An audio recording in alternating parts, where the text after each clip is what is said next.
It's been quite a while since we last checked out a Noob's guide from Cody here. But of course, as always, before we get into the video, make sure to go and support Cody for all the amazing work that he does on these Noob's guides and check out some of the latest ones that he uploaded. Let's see what Mr. TD Weenie over here has packing. Welcome to a Noob's guide to TEHENHAUIN. This is That is certainly not how you pronounce that name. I'm pretty sure it's pronounced TEHENHAUIN, something like that. A lot of peeps in chat keep on correcting me on that. I apologize if I'm still pronouncing it incorrectly. Pretty sure. TEHENHAUIN, head of the cult of Sotek, except his name, according to the Warhammer manuals, is Teeny Weeny, as in yeah, there it is. Teeny Weeny, pink and yellow, polka dot bikini. You can understand why CA changed it. It's hard to... Oh, yeah.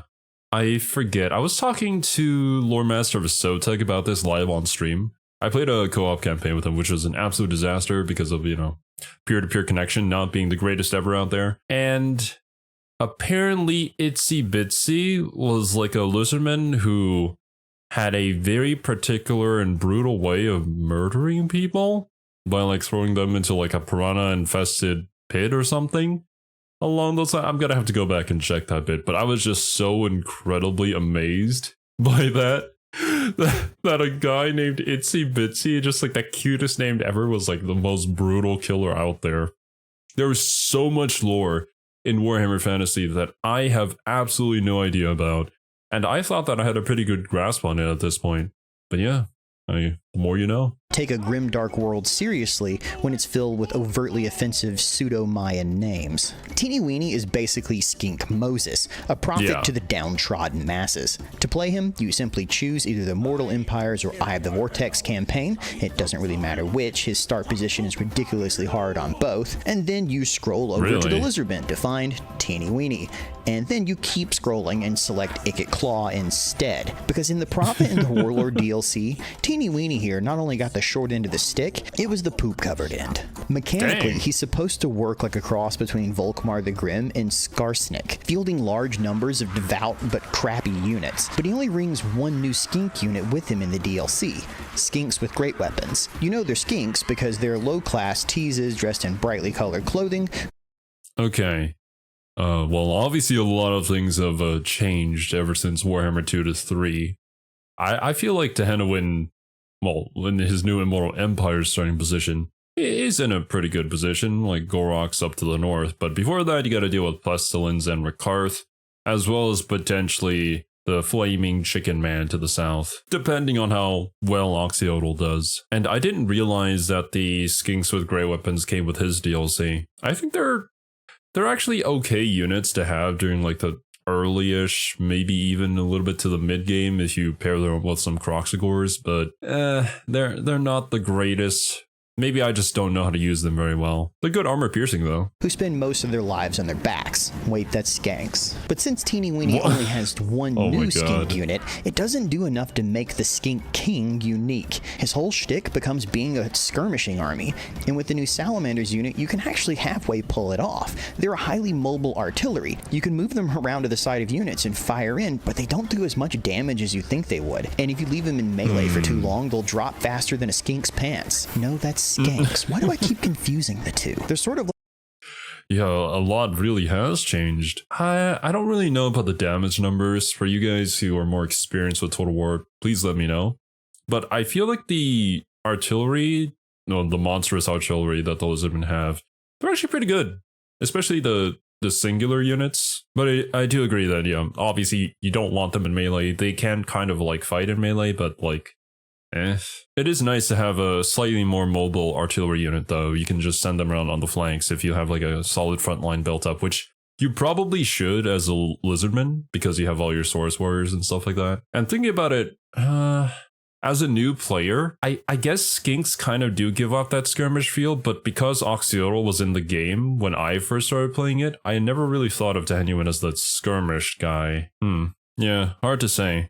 I always thought that role was OXYOTL's, but like, well, then again, I've never actually played TEHENHAUIN's campaign, so yeah. I guess I have to experience it for myself. Like dragoons from Napoleon and Empire Total War, it's just kind of hard to figure out what to do with them. Teeny Weenie's other new units are sort of boring. An ancient Stegodon, except now it gets a laser cannon on its back. It does its best impression of the orbital cannon from Gears of War, which is friggin' cool, but you only get to use it twice in a battle. And the Bastillodon with the Arc of Sotek, which farts out snakes, so, you know, that's pretty fun. But both of them are meant to address the problem that battles for the Lizardmen just turn into these molasses-long slogs, where you have one high hit point monster taking up all the damage while skinks run around the outside and harass them like 3-year-olds at a candy shop. What? This is not the impression at all that I get playing Warhammer 3. Then again, I'm just gonna assume that, yeah, this is the old times and this is just how Lizardmen kind of felt back in Warhammer 2. If so, then I'm glad of all the improvements and how fun Lizardmen actually are. I guess I am also extremely biased. I do love the Lizardmen, but apparently, you know, Lizardmen aren't really like a favorite of the majority of people. There are plenty of other races that are way more popular. But I don't know. I think Lizardmen are cool. And I think the way that they fight is cool, and there are plenty of differences between each legendary lord for the Lizardmen. Gorok being defensive, Krokar basically being the same thing but offensive, Nakai going around bonking people, OXYOTL skirmishing, and TEHENHAUIN, you know, orbital laser cannon. How is an orbital laser cannon, even if you can only use it 2 times, how is that not the coolest thing ever? I don't know. Don't know about this one, Cody. But still, it always comes down to the monsters. Teeny Weenie's campaign brings out the worst in the game. In your early turns, you'll be ping-ponged back and forth across your lands to the opposite ends of your empire to try and catch raiding lords. And because Lizardmen units are so expensive and their economy is so weak, you don't have enough money to field a second army capable enough of actually countering them. And if you... This is still true in Warhammer 3. It's very difficult to get a good economy with the Lizardmen just because of how expensive everything is. And especially if you don't start off with a city that has like a gold mine, then you're kind of strapped for money. It's going to be way later on in the campaign where you can actually field like a competent second army, which really, really sucks because your main enemy is usually going to be the Skaven. And the Skaven are going to have like, what, 4, 5, 6 armies just running around wreaking havoc, and you just can't catch them. They can go further than you can, and you don't have enough people to handle them. It's at moments like that where you have to get a little crafty and start, you know, set a few ambushes here and there. Maybe use a legendary lord, or no, just a regular lord actually, as bait, and then you set them an ambush in front of that. It's certainly an art that you kind of have to figure out through experience and a lot of pain. Trust me, I know. Those of you guys who were there for my Go Raw campaign know how much Clan Pestilence ruined my day. You do happen to catch them, the auto-resolve seems to think about as much about the new skink units as I do. It's never fun to see your all-skink advanced army die to an army of level 1 Tomb King units. And if you do happen to finally chase them off of your lands, you can settle in for 20 to 30 turns of whack-a-mole, courtesy of your friendly neighborhood Skaven. All the while fending off hobo panhandling messages because these guys refuse to get a real job. The redeeming factor in all of this is supposed to be Teeny Weenie's new sacrifice mechanic, where at the end of battles, you can take captives that can then be spent as a currency on unique buffs and unlocking regiments of renown. Drawing inspiration from Apocalypto, you perform mass sacrifice to summon your serpent god. But the reality is disappointingly benign. Underwhelming buffs that last for 10 turns and feel like just neutered versions of cool spells.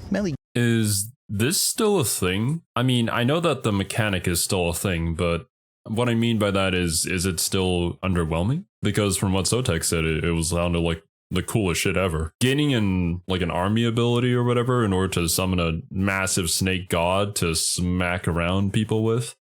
Like, I don't know, that sounds really fun. I'm just gonna guess that this has already been updated though. Gibbs would be disappointed at the missed opportunity for a bloodbath, and the process of gaining captives and unlocking them is so painstakingly long that I actually nearly gave up on making this video, and it took me 2 Sherpas and a mountain goat just to get far enough into the campaign to finally use the invocation of Sotek. After 90 turns of this, you finally get to use the spell in battle. When you do click it, this awesome serpent rises out of the ground and knocks everybody flat.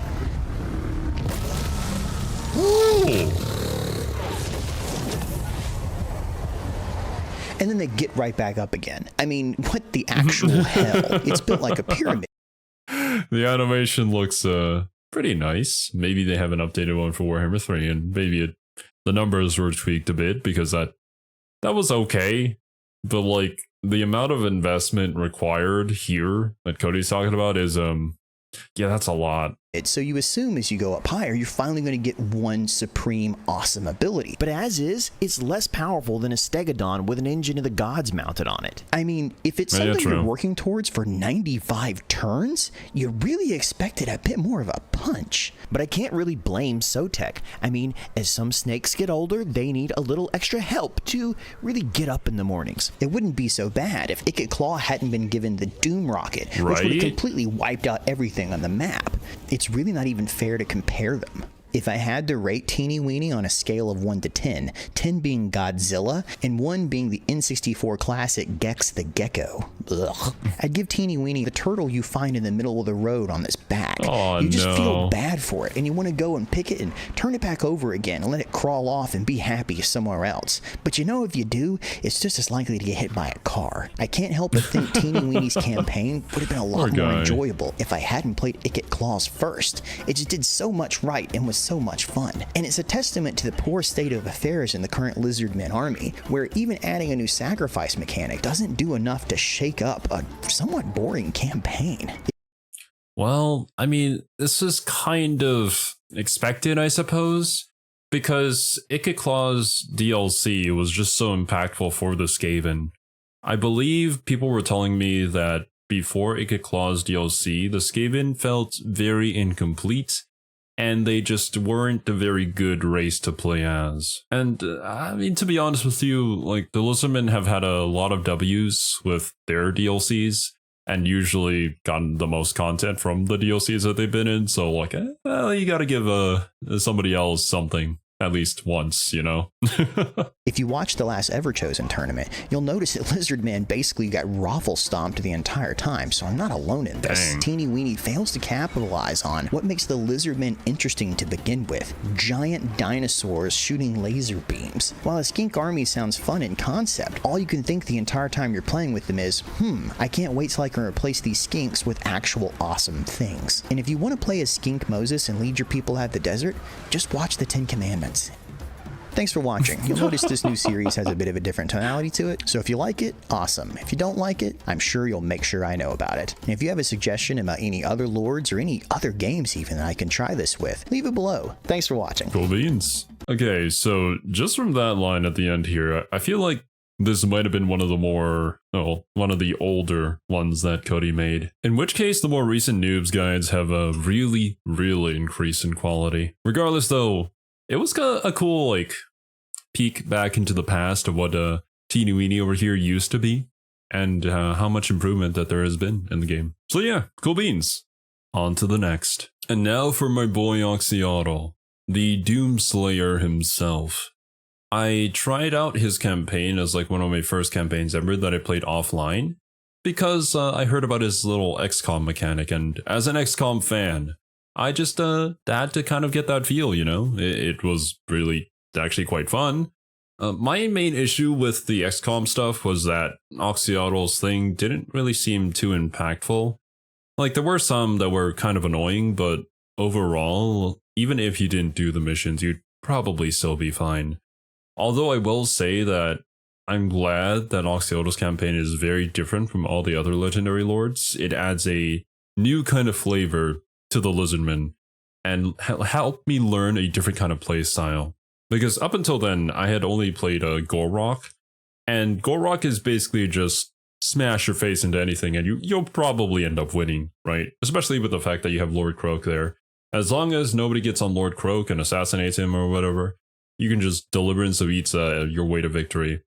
But with OXYOTL, you have to have tactics. You have to be a little more clever with your guerrilla warfare, and I don't know. It's just fun. Really fun. I highly recommend the campaign if you guys haven't tried it out yet. Probably one of the most fun Lizardman campaigns in my opinion, actually. But yeah, let's see what Cody thinks. And well, I guess we're also gonna have to see when this was released and what kind of improvements they may have made.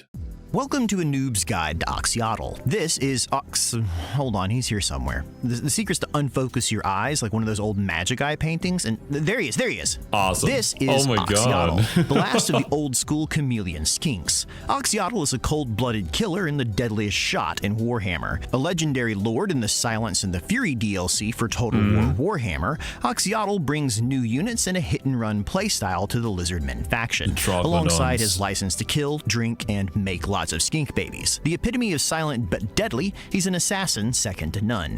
He's the skink it's so good. The James Bond reference. with the golden blowgun.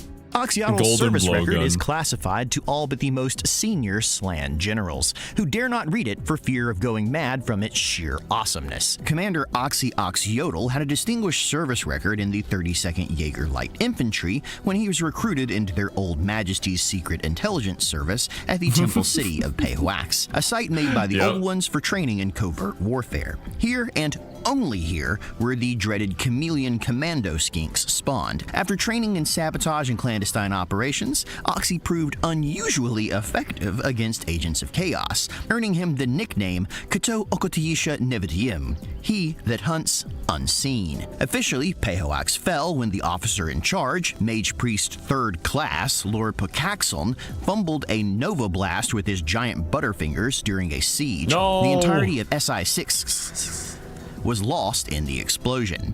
Earlier reports, though, tell a different story. The Old Ones, in their infinite wisdom, sacrificed the city by shifting it to an alternate plane of reality. That's right, the Space Lizard creator gods called a broken arrow and nuked their own people into the Chaos Realms. Yeah. And then I believe OXYOTL kind of survived there for like years upon years on his own, just waging war against the demons, and for whatever reason, the demons could never fight back. He was just that good. Ended up surviving, and I think completely helped, like, what's the word here? Rejuvenate? Well, chameleon skinks came to be again because OXYOTL survived all that, I believe. Those that survived woke up in a hellscape of fire, Furbies, and monsters who hunted them for sport. Any captured alive were tortured, mutated, experimented upon, or given a rag to mop up orgy juices with. Everyone except OXYOTL, that is. He escaped initial detection by hiding amongst the sprawling entrails of Sland Ward Pokaxon, who was gifted by the Old Ones with a girth so copious, Oxy was able to carve him out like a tauntaun to craft a bedroom, wash closet, and parlor to hide in. For sustenance, Oxy was forced to eat whatever horrific foods could be found in the Chaos Realms, largely Crystal Pepsi, Dill Burritos, and purple ketchup. Okay, is this lore part accurate where he carved out the guy in order to hide in his intestines? I don't really know what's real or not real anymore.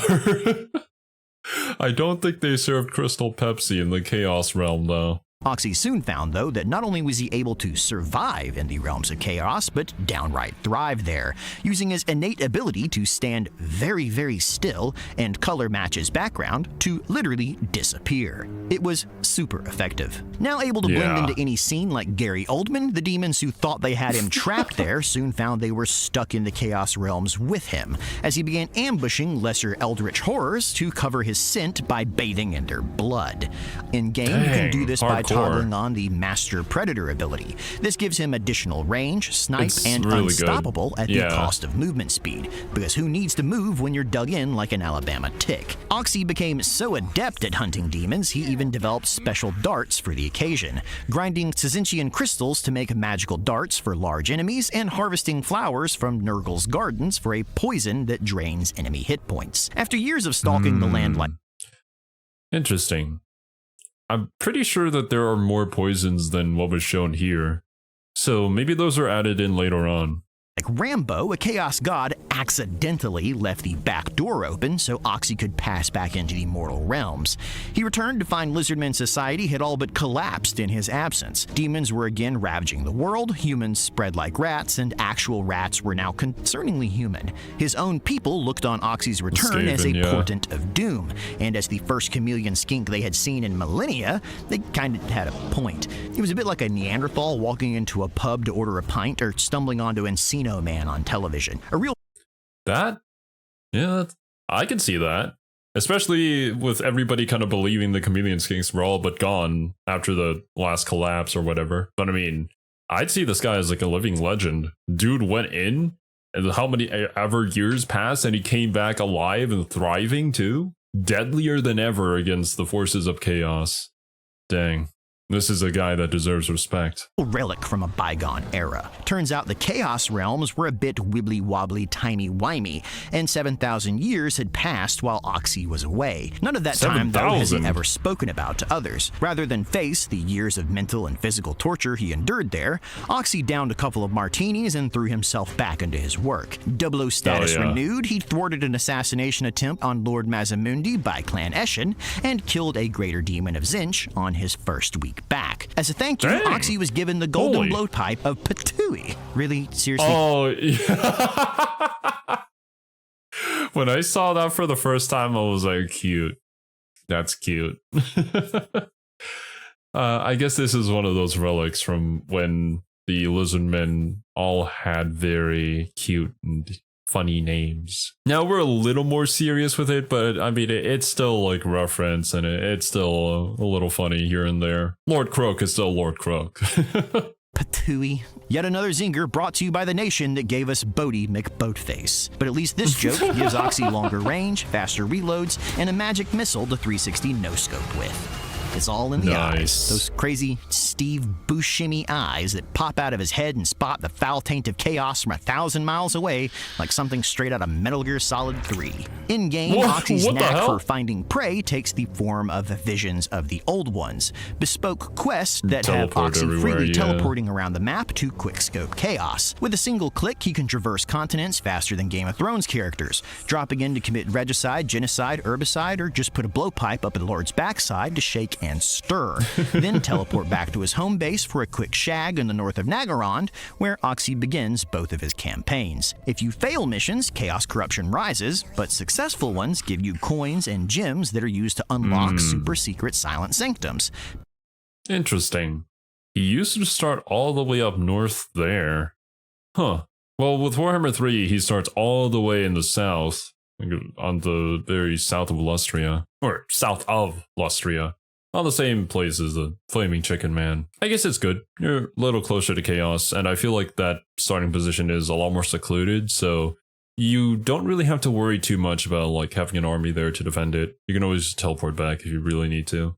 But nobody really messes with you anyways, as long as you get rid of Kairos first, of course. Basically spy sleeper cells. You start with a silent skinkdom, skankdom, sanctum in your capital city, and you can make a new one every 8 gems, or roughly every time you finish a quest. Click on its icon at top, and then click on any region you've discovered, friend or foe. These silent sanctums are really good. You can sneak your snecks in and make a sneck base. These silent sanctums buff a wide range of abilities, from increased range for missile units or melee strength to visibility over neighboring regions, even reduced recruitment costs, cheaper upkeep, and better vigor and replenishment. But no man is an island, no matter how badass its islanders may be. I'm looking at you, Samoa. To win the war on Chaos, Oxy would need backup. No chameleon skinks had spawned since the fall of Pahoax. In fact, Oxy was the last of his kind. Yet now, temple cities across Lustria were seeing them born.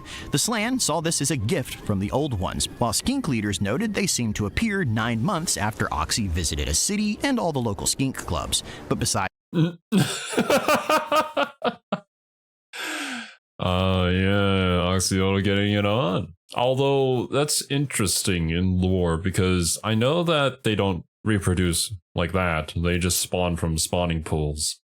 But maybe it's the reintroduction of OXYOTL to this realm ended up starting something, and then I guess that you can see that as a sign. I would be interested to learn exactly how that works, though. As a curious rise in local STD rates, Oxy's DLC brings chameleon stalkers. They may look like scaly Coco Pele, but really they're stealth shock infantry who shoot explosive darts from Q Branch before charging in like Roman legionaries. Oxy's entire battle gameplay is based on these chameleon stalkers and their slinky brethren, allowing lizardmen to field a true hit-and-run skink army for the first time, raining poison darts before they disappear back into the jungle, as it cost Oxy almost nothing to set up an ambush, and with skills that reduce its detection, it's a matter of when you'll pounce upon your enemies with vuvuzelas of death.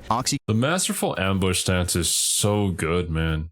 you get to be in ambush basically all the time and you barely suffer any movement penalties. Especially with a Skink Oracle just giving you a movement boost. Yeah, you're really not hurting on movement. For a new player though, I feel that the Chameleon Stalkers can be a bit tricky to use. Oh, for one thing, they're very different with the fact that they have like a precursor missile. And you would think that maybe you would want to use all your ammo before you charge in, but like, if there are any, or whatever reason, new players watching this who have yet to try on OXYOTL, I highly recommend getting like a bunch of monstrous units to be your frontline.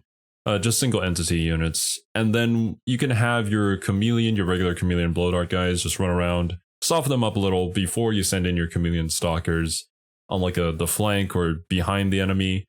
You'll immediately incur a bunch of like leadership debuffs if you go on the flanks. They're going to take massive amounts of damage, especially if they're not armored. And yeah, you'll probably just win. Using the chameleon stalkers as your front line though, it's not the greatest out there. They can hold, but obviously not as well as like a Saurus or a Croxagore. You can also train Chameleon Stalkers to get Snipe and Unspottable, as well as give Stalk, Vanguard deployment, and Armor Piercing to every skink in his army. Their forces all replenish in enemy territory, and they don't even get a diplomatic penalty if they trespass on foreign lands, making them the ultimate foreign commando army because nobody knew they were even there to begin with. They're even still viable in late game, as all skinks serving under Oxy get additional missile damage, melee attack, defense, and morale every time they level up, so the longer they serve, the better they'll become. In his travails through forgotten cities and dense, untrimmed skink bush, Oxy has even found new monsters for his roster in this DLC,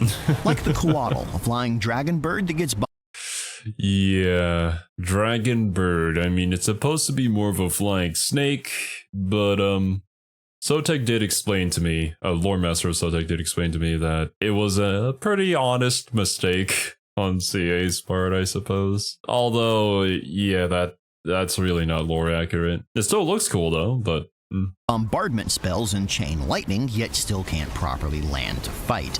Oxy keeps them around for Master of the Sacred Places, a spell that gives any nearby unit Stalk. That's right, surprise really carnosaurs for everyone! Yeah. And Troglodons, which are Spinosaurs. If Spinosaurus was blind, could spit venom, and wasn't aquatic. Scientists have recently found that Spinosaurus actually had a giant paddle-shaped tail for swimming, which also made me realize that if lizardmen had a navy, it would be a bunch of skinks clinging to the back of a Troglodon like young Urgers clinging to the idea that dinosaurs didn't have feathers. Skink oracles are the mad lad spinners who ride Troglodons on land. They climb aboard these no-eyed snakes and do their best to hang on to 10,000 pounds of gyrating muscular meat tube while they blast spells from beast, life, fire, and heavens at anything on the battlefield. Yeah, as their skinks, really they also get Vanguard deployment, so this mobile poison artillery is ready to hawk a toxic loogie from any angle at the start of a battle. It's no wonder OXYOTL's faction, the Ghosts of Pehoax, are the spooky story Chaos Gods tell their demon children when they're naughty, as the last thing many of them will ever see when they warp into reality is Oxy just standing there, menacingly. Because it's only a matter of time before he starts working that pole harder than Lil Nas X. So become the Karma Chameleon, and have Oxy join the roster of history's greatest color-changing reptiles. Rango from Rango, Pascal from Tangled, and... yes. These jokes work better in threes? Wikipedia. Famous chameleons? And Dave, the Labor Party mascot? What the hell? What? And that's a Noob's Guide to OXYOTL, available as part of the Silence and the Fury DLC for Total War Warhammer 2. If you enjoyed this video, subscribe to be notified when the next Noob's Guide releases, or join the Patreon to vote on which one comes next. All of these lovely people did, and the channel couldn't exist without them. So thank you to them, and thank you to you for watching. Man, Oxy is just such a cool legendary lord. I really like how he plays, and I mean, I've already said this before. And I also really appreciate the fact that the Skink Oracle that starts with Oxy in Warhammer 3 is actually a reference to Lore Master of Sotek. That was really cool of CA to do. But yeah, thanks for watching. Hope you have a wonderful rest of your day, and I'll catch you in the next one.